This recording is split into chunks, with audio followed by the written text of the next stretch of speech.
How many four-letter words can I use on that? Trying to switch to a double. Cheddar is driving. Nothing yet.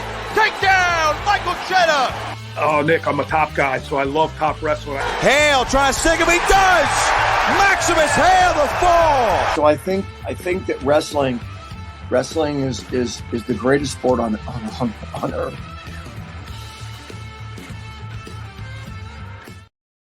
Another edition of On3 Wrestling coming at you right here after week 4 of the 2024-25 season.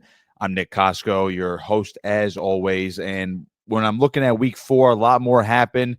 We had some rivalry duels like the Iowa State duel, which was a good one. The Cy-Hawk duels, never disappoints. Iowa getting there, I believe it's now their 20th straight win. Some stuff on the Rutgers end of things, just what I was keeping track of. Of course, being the Rutgers guy over here, they went out to Virginia Tech. Virginia Tech looking like the real deal, though, this season out of the ACC. I'm very interested to see that race between Tech and NC State as we move along here in the season. Gable Steveson's back as well. There was a chance that he was only going to wrestle once this past weekend, but he ended up actually wrestling twice. He had 2 Tech falls, so didn't look like he missed a beat at all. And Penn State's lineup maybe a little bit more in focus now. So we'll dive into all that.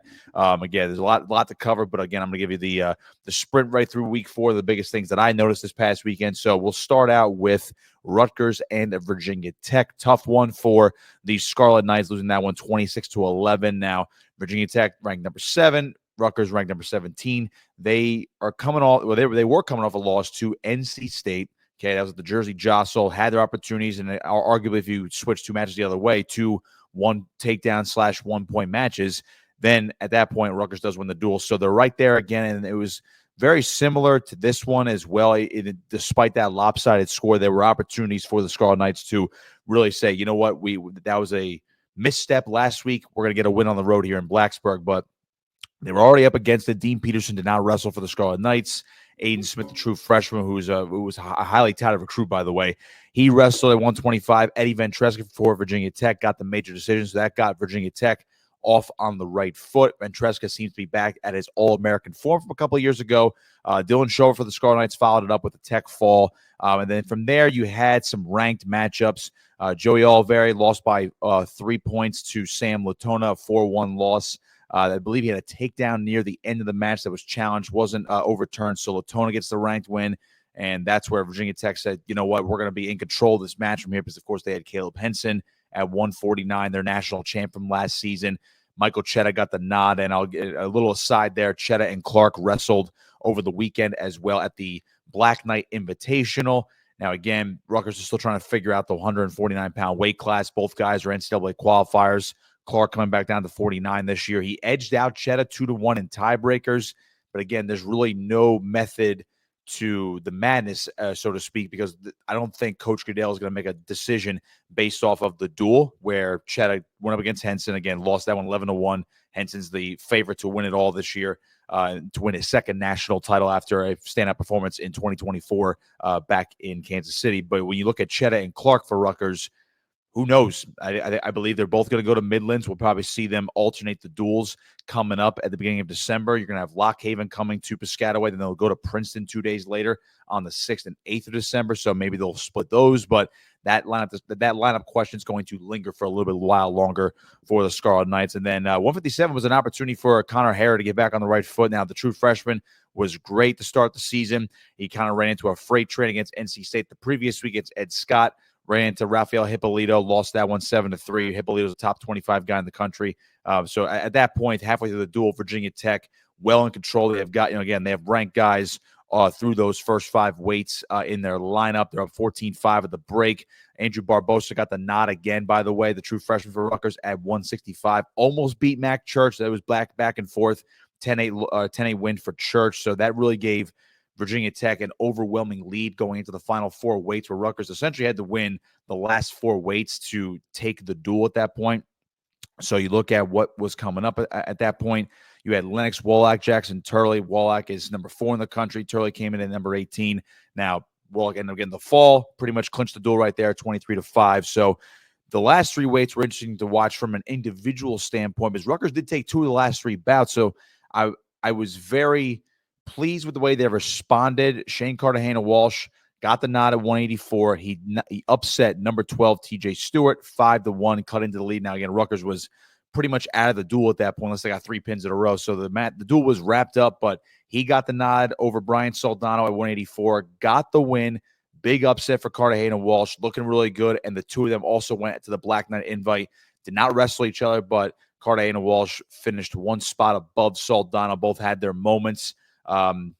Shane had one. He had a match against, I believe it was Zach Ryder of Penn State, one of their backups. Again, a guy who's going to be in the lineup in the future, but of course he's behind Carter Sirachi at 184. Lost that one, very close match. One takedown match in the semifinals. So that lineup question is still unanswered for Rutgers. You got to wonder, they'll probably have a decision maybe a little bit earlier on that one by Midlands, I would say, is maybe you can, I have to go in my head of how many official events Soldano already wrestled, and he still has a red shirt available. I don't know if he's going to be able to red shirt this year. Maybe he will, depending upon what they can do. We've seen waivers go in and out. That's if Cartagena Walsh ends up getting the spot over Soldano. Again, he's wrestled. This is now his third year in a row. He has not taken a red shirt yet. Cartagena Walsh has already red shirted. 197, another tight match, 4-3. Andy Smith over John Poznansky. They were 13 and 12 in the rankings, respectively. Again, toss-up match, could have went either way. I'm not worried about it if I'm a Rutgers fan. Virginia Tech, though, for Andy Smith, big win. You love to see that out of Andy Smith. That has a win over a guy who's been an All-American in the past. One win away from being an All-American last year. Big win for Andy Smith. And then at heavyweight, Jaroslav Slavakuski bounced back, lost to Isaac Trumbull last week of NC State, took out Jimmy Mullen, the redshirt freshman for Virginia Tech, Jersey native, of course. Mullen came in 16th in the country. Yara's still top 10, 4-1 sudden victory. 4-1 sudden victory win for Jaroslav Slavakuski. So Rutgers ended strong in the upper weights with the last three. Had some good matches and 2 big wins, but again, they just got freight trained early. Again, the tough loss for Oliveri. Obviously, Hare lost a toss-up bout. So did Barbosa.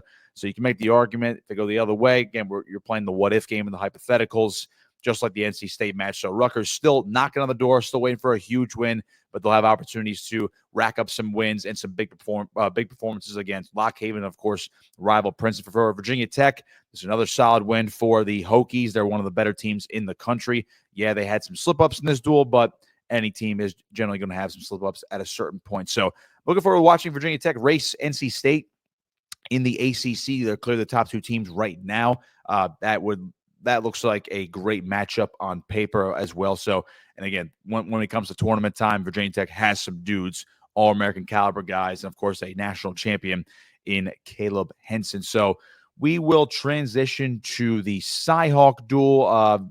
Another one where much hyped. And there was a lot of conversation about Iowa's lineup as well, because you have injuries, you have different guys coming in. So it started out with Iowa State getting the win. Adrian Meza took out Cale Peterson. So they go up 3-0. They go off to a good start. And then a great match, Drake Ayala and Evan Frost. Ayala got the minor upset just based on the rankings, beat him 11-7. So 3-3. And then you're looking at, okay, we have a duel right here. Zach Redding beat Ryder Block. So another minor upset for Iowa State. It's 6-3. And then Kyle Parko, Anthony Echemendia, at 149 pounds. This was a great match, 4-3. Parko gets the nod, or edges him out there. So Iowa ties things up at 6-6. Now it's back and forth. All right, this is the drama that you wanted. But then things took a turn for the worse for Iowa, and it's actually amazing. They recovered after this because Paniro Johnson wrestles Ja'Cory Teamer. Teamer's the current number 1 guy at the weight for the Hawkeyes. He gets knocked out of that match with an injury. His status moving forward is unknown. He said he'll be back. Who knows how long the timetable is? That's a big question now moving forward for Iowa. What do they do with that weight? How are they going to manage that without Teamer? So that's 6 points for Iowa State, 12-6 at the break. Mikey Caliendo gets the decision. So it's only 12-9 at 165.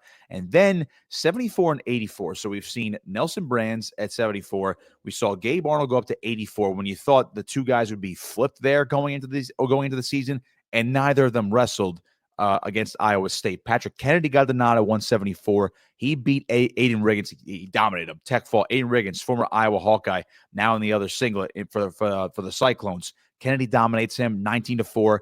Iowa takes the 14-12 lead. And then, again, he's only a freshman, didn't burn his red shirt. He's probably going to red shirt anyway, but this is one of his 5 events.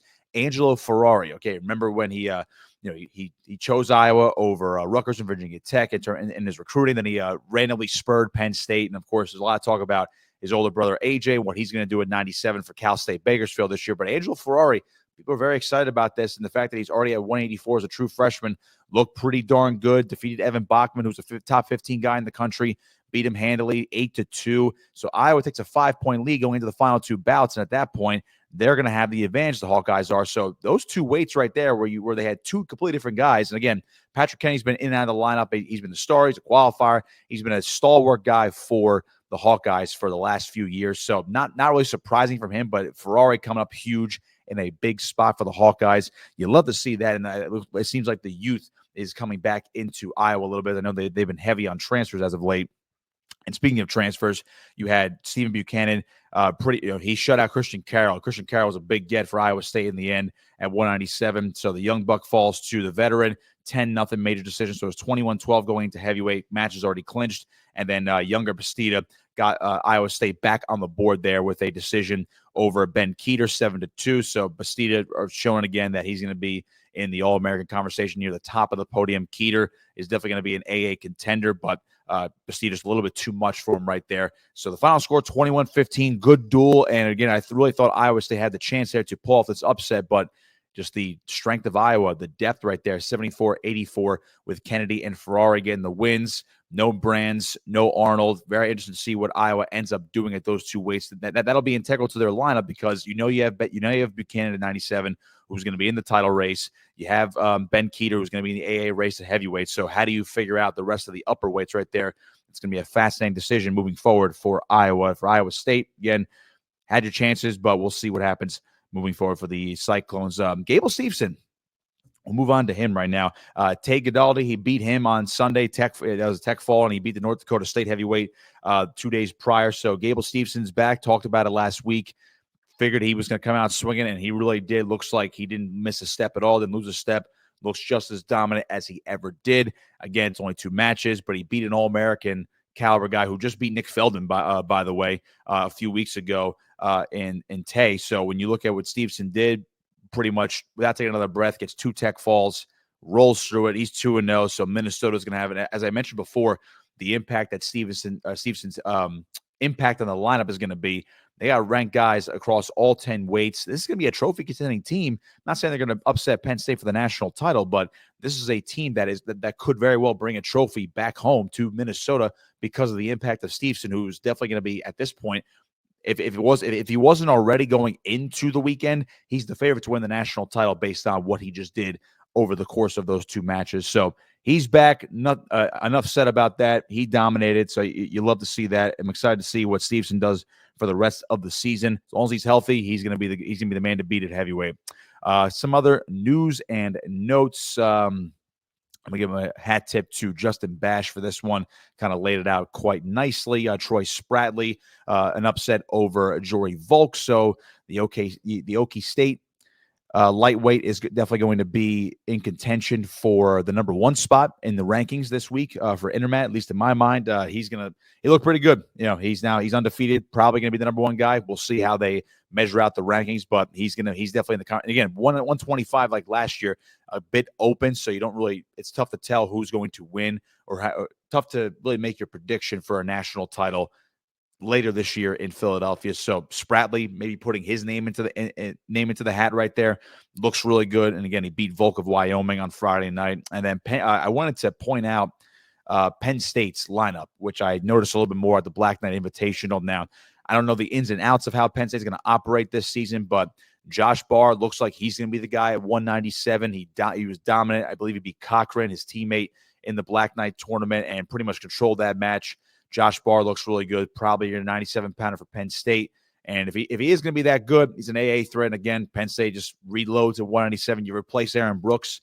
You can't replace an Aaron Brooks, a 4-time national champion, but you can do the next best thing and give him an All-American caliber wrestler at 197 for Penn State. So he seems like he's going to be the guy. And then the big one with Penn State is probably at 157 because remember, there was a lot of conversation about Tyler Kasak, Alex Facundo, Facundo reportedly dropped all the way back down to 57, beat Kasich in a wrestle-off that was floated out there, never really confirmed, and then Kasich ends up beating Facundo in front of everybody. So you actually see Kasich beating Facundo, and obviously with Teamer hurt, Meyer Shapiro still banged up as well. Kasich, could he be number one? Could he be the best 57-pounder in the country? I mean, this kid was an All-American when he wasn't even supposed to be in the lineup last year at 149, moves up a weight, and he's still wrestling this well. So Kasich, 57-pound title contender, maybe he's the number one guy right now, but I think that pretty much put the Kasich-Facundo battle in the Penn State wrestling room to rest. Bo Bartlett, I saw there was some noise on Twitter about Bo Bartlett wrestling this week at the Black Knight Invitational. He had a close match with Rutgers backup Joe Fongaro. Went to sudden victory with him, 4-1. Now, again, that was just a really good match wrestled by Fongaro. But don't forget, Bartlett's going to have matches like this. 4-1 against Fongaro. He's going to have 4-1 matches against Jesse Mendez of Ohio State. It's just how he wrestles. He doesn't really score as much. He's not as explosive in the scoring department as some of the other 41-pounders. Now, he can be, but that's not how he is on a consistent basis. And again, in the end, Bartlett is going to have the advantage over pretty much all the guys in the country, even if it is a 1-1 match going to sudden victory. He's had matches like that in the past against other guys they wouldn't have expected it. I know he had a battle with actually Rutgers backup Max Hermes in their duel last year. That was a 1 takedown match. So doesn't really surprise me. He's still one of the best guys in the country and still a national title contender at 141. So don't sound the alarm if you're Penn State. But he's fine. But again, I think the two biggest lineup questions probably answered for Penn State: Tyler Kasich at 157 and Josh Barr at 197. So those were the big things that really stood out to me. Terrell Barraclough, by the way, speaking of former Penn State guys, over at Utah Valley, he's 9-0. He's got 6 bonus point victories this year. He's dominant. He's been absolutely awesome. And again, if you're picking at 165, it's tough to go against Mitchell Messenbrink as far as the champion is going to be concerned in Philadelphia when it comes to who's going to win it all in March. Messenbrink, Mikey Caliendo has been great for Iowa, but Barraclough, he's coming on really strong. Remember, he already has a win over Cam Amin of Oklahoma State, the former Michigan wrestler. Barraclough, to me, is establishing himself as, he's going to be in the thick of things, and it wouldn't surprise me if he knocks somebody off to get to the finals. Now, it's hard to go against Messenbrink right now as it stands as we approach December. We still have a few months to go before we even get to that point, but Barraclough has really stood out, and he's really he's going to be the short-term face for the Utah Valley program, but they're doing a great job building around him and maybe building for the future. And then you look at Utah Valley under Adam Hall 2-3 years from now, going to be a program, and that's going to be a problem for a lot of teams around the country, and Barraclough is at the forefront of that right now, wrestling as well as he has. So that's pretty much all I saw in terms of the big impact stuff as far as week 4 was concerned for college wrestling. As things are starting to get heated up now as we go into the Thanksgiving portion and the holiday season, as we'll see more tournaments. You're going to get Midlands next month as well, so that'll be interesting to watch in terms of some lineup discussions for some teams, or who's going to really break out, who's going to be the Midlands star this year that we're going to look at. You know what? They had a great Midlands that's going to translate into their conference tournament and, of course, into NCAAs. A lot of good stuff happening in college wrestling. We're just getting started, only a month into the season, a few more months to go. Love this time of the year as college football reaches its peak. College wrestling, college basketball getting rolling right here. So a lot of stuff that's been established for college wrestling so far this year. We'll keep at it. And then, you come back here for the great stuff here at On3 Wrestling. Make sure to follow me on Twitter at Nick Costco 59. Make sure to like this video, leave a comment, make sure to subscribe to the channel, and of course, check out our content at on3.com. This is On3 Wrestling. We will catch you next time.